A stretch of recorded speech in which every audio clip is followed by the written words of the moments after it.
사랑하는 은혜와 진리 장로교회 교우 여러분, 어젯밤도 평안하셨습니까? 오늘도 주님 앞에 겸손하고 열린 마음으로 나아가 주님이 주시는 놀라운 은혜를 경험하는 하루가 되시기를 주님의 이름으로 축원합니다. 오늘 새벽에 만나 본문은 마가복음 8장입니다. 그 중에 22절부터 26절을 제가 읽어드리겠습니다. 벳세다 이름에 사람들이 맹인 한 사람을 데리고 예수께 나와 손대시기를 구하거늘 예수께서 맹인의 손을 붙잡으시고 마을 밖으로 데리고 나가사 눈에 침을 뱉으시며 그에게 안수하시고 무엇이 보이느냐 물으시니 쳐다보며 이르되 사람들이 보이나이다. 나무 같은 것들이 걸어가는 것을 보나이다 하거늘 이에 그 눈에 다시 안수하시며 그가 주목하여 보더니 나아서 모든 것을 밝히 보는지라. 예수께서 그 사람을 집으로 보내시며 이르시되 마을에는 들어가지 말라 하시니라. 학자들은 마가복음 8장을 크게 두 부분으로 나눕니다. 먼저 전반부인 1절부터 26절은 1장 14절부터 이어지는 이 세상을 구원하기 위해 섬기는 종으로 오신 예수 그리스도께서 무리들을 대상으로 사역하신 내용으로 구분하고, 후반부인 27절부터 38절의 내용은 예수께서 이제 본격적으로 십자가 사건을 준비하기 위해 12제자들과 나누신 대화의 내용이라고 설명합니다. 이 제자들과 나누신 대화들은 10장까지 이어지며 그 다음 11장부터는 예수께서 십자가를 지시기 바로 직전인 한 주간 동안 있었던 일을 기록하고 있습니다. 먼저 오늘 본문의 전반부인 1절부터 26절에는 크게 4개의 스토리가 등장합니다. 먼저 1절부터 10절에는 흔히 칠병이어라고 알려져 있는 사건이 기록되어 있고, 그 다음 11절부터 13절에는 예수님께 하늘로부터 오는 표적을 구하는 바리새인들에 대해서 그들의 요구를 거절하시는 예수님의 모습이 등장합니다. 세 번째로 14절부터 21절은 바리새인들의 누룩을 조심하라고 제자들을 경고하시는 예수님의 가르치심이 나오고, 마지막으로 22절부터 26절에는 벳세다에서 맹인 한 사람을 고쳐주시는 사건이 기록되어 있습니다. 이 일련의 내용들을 가만히 지켜보면 오늘 본문에서 중요하게 제시하는 초점은 바로 깨달음이라고 할 수 있습니다. 그래서 저는 개인적으로 오늘 본문의 핵심 구조를 꼽으라면 21절에서 예수님이 말씀하신 아직도 깨닫지 못하느냐라는 구절이라고 생각합니다. 이 말씀을 가지고 오늘 본문을 비춰보면 1절부터 21절까지는 여러 가지 기적과 표적에도 불구하고 여전히 예수께서 메시아이심을 깨닫지 못한 사람들의 이야기가 기록되어 있는 반면에 27절부터 38절에서는 시몬 베드로가 드디어 예수님이 누구신지를 깨닫고 고백하는 내용이 등장합니다. 먼저 1절부터 10절에 나오는 칠병이어의 기적을 살펴보겠습니다. 마태복음을 다룰 때 저는 이 칠병이어의 기적은 예수께서 죄인을 구원하기 위해 이 땅에 오신 메시아라는 사실을 이방인들에게 알리기 위해 보여주신 기적의 사건이라고 말씀을 드렸습니다.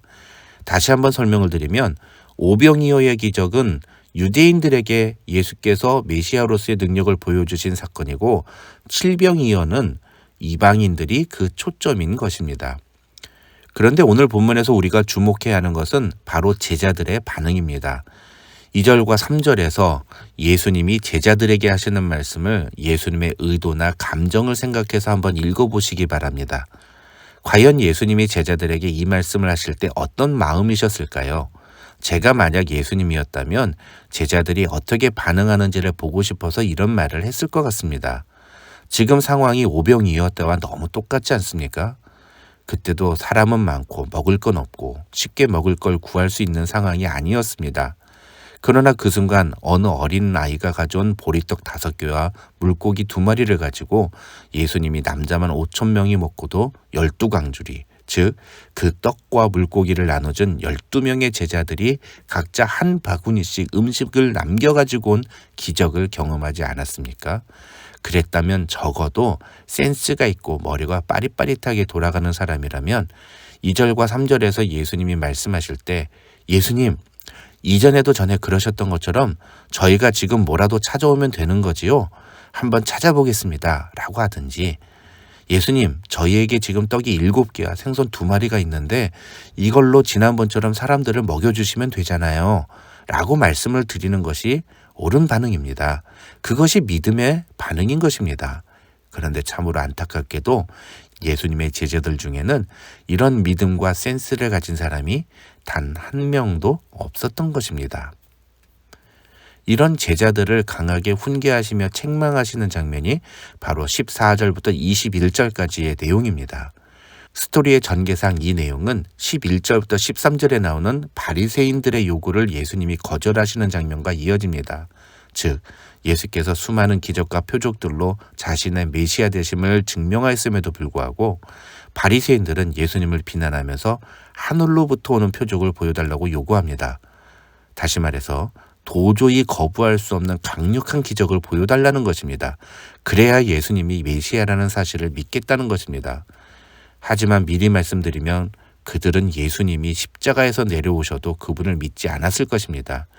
그들은 예수님이 귀신을 내쫓으시는 것을 가리켜 귀신의 힘을 빌어서 내쫓은 것이라고 비난했고, 예수님이 보여주신 그 수많은 기적과 능력들은 사람들을 현혹시키는 한낱 속임수에 불과하다고 매도했습니다. 그래서 11절에서 바리새인들이 요구하는 하늘로부터 오는 표적은 진짜로 자신들이 예수님을 믿기 위해 요청하는 것이 아니라 어디 그런 것들이라도 한번 보여줄 수 있으면 보여줘봐라 라는 식의 비아냥에 가까운 말이었던 겁니다. 다른 복음서를 보면 예수님은 이런 바리새인들에게 요나의 표적밖에는 보여줄 표적이 없다고 대답하십니다.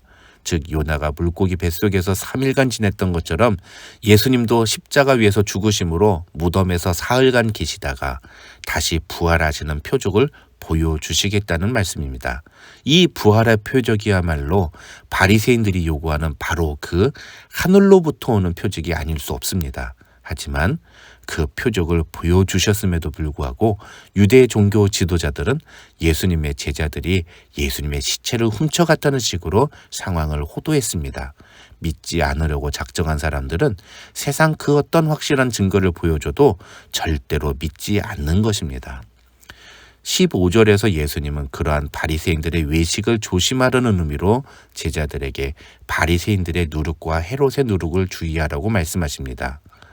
그런데 문제는 제자들이 이런 예수님의 말씀을 예수님이 떡이 없어서 하시는 말씀으로 알아들었다는 것입니다.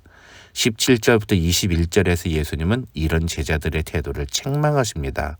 이 부분에서 우리는 제자들의 태도와 수준에 매우 실망하고 진노하시는 예수님의 감정을 느낄 수 있습니다. 예수님이 하시려는 말씀의 모든 내용이 21절에 나오는 아직도 깨닫지 못하느냐는 말씀에 다 들어가 있는 것입니다. 너희가 아직도 눈이 있어도 보지 못하고 귀가 있어도 듣지 못하는 바리새인과 같은 수준이면 어떡하느냐고 책망하시는 겁니다. 그런데 놀라운 사실은 27절부터 29절을 보시면 베드로가 예수님을 주는 그리스도신이다라고 고백하고 있다는 것입니다. 이 상황은 마태복음 16장이 조금 더 자세하게 기록하고 있습니다. 여기서 중요한 건 그렇게 예수님께 깨닫지 못한다고 책망을 들었던 제자들의 눈이 조금씩 열리기 시작한다는 점입니다. 그러나 제자들의 눈은 아직 다 열린 게 아니라서 모든 것을 다 제대로 보지 못합니다. 31절을 보시면 예수님은 처음으로 제자들에게 자신이 곧 고난을 당할 것과 십자가에 달려 죽은 후에 사흘 만에 다시 살아날 것을 말씀하셨다고 마가는 기록합니다. 그러자 32절을 보시면 베드로가 예수님을 붙잡고 항변했다는 내용이 나옵니다. 이 말은 베드로가 예수님을 붙들고 그럴 수 없다고 말렸다는 뜻입니다. 그런 베드로를 향해서 예수님은 사탄아 내 뒤로 물러가라고 말씀하십니다. 그리고 34절과 35절의 내용과 같이 예수님을 따르는 참된 제자가 가져야 될 바른 자세가 무엇인지를 말씀해 주십니다. 이런 전체적인 구조 속에서 22절과 26절에 기록된 벳세다에서 맹인을 고쳐주신 사건을 바라보면 이 내용은 21절까지 이어지는 전반부와 27절부터 시작되는 후반부의 내용을 연결하는 매우 중요한 의미가 있는 사건이라고 할 수가 있는 것입니다.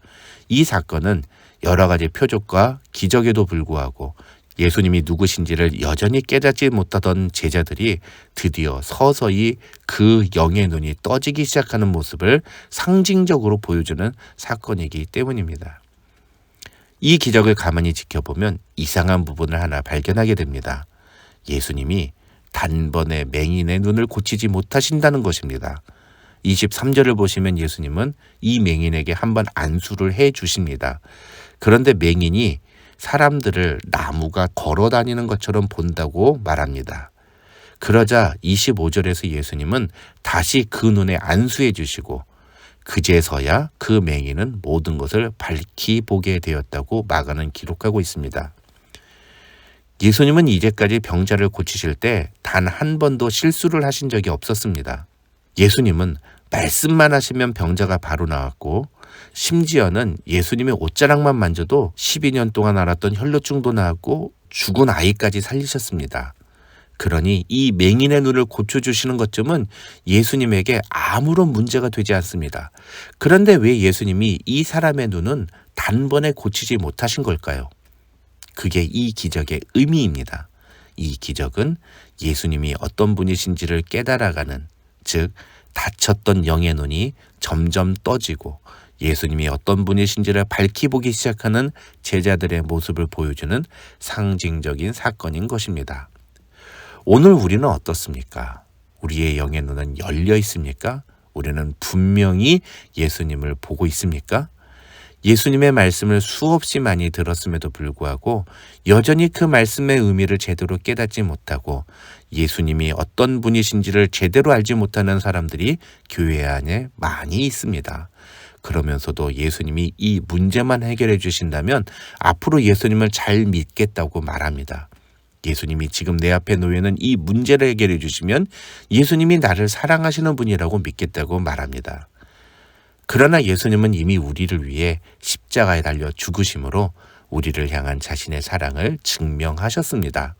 요한복음 15장 13절에서 사람이 친구를 위하여 자기 목숨을 버리면 이보다 더 큰 사랑이 없다고 말씀하신 예수님은 우리를 위해 자신의 목숨을 버리셨습니다. 그렇다면 우리에게 무슨 증거가 더 필요하겠습니까? 이제 분명히 떠진 영의 눈으로 예수님이 어떤 분이신가를 알았다면 우리는 예수님께 어떤 믿음의 반응을 보여야 할까요? 그것이 바로 오늘 본문 1절부터 10절에 나오는 칠병이어의 기적에서 제자들이 보여주지 못했던 모습인 것입니다. 우리는 이 제자들과 같이 어리석은 자들이 되어서는 안 됩니다. 아직도 깨닫지 못하느냐는 예수님의 책망을 들어서는 안 됩니다. 우리는 바른 믿음을 가지고 주님께 그 믿음의 자세를 보여드려야 합니다. 예수님은 우리의 삶의 모든 문제를 해결하실 수 있는 분이시며 아니 이미 우리의 힘으로는 어쩔 수 없는 죄의 문제를 해결하신 우리의 구원자라는 사실을 믿음으로 고백해야 합니다. 저와 여러분 모두 주님이 어떤 분이신지 분명한 믿음의 고백을 통해 주님의 능력과 주님께서 우리를 사랑하시는 그 확실한 증거를 날마다 경험하며 살아가는 귀한 성도들이 되시기를 주님의 이름으로 축원합니다.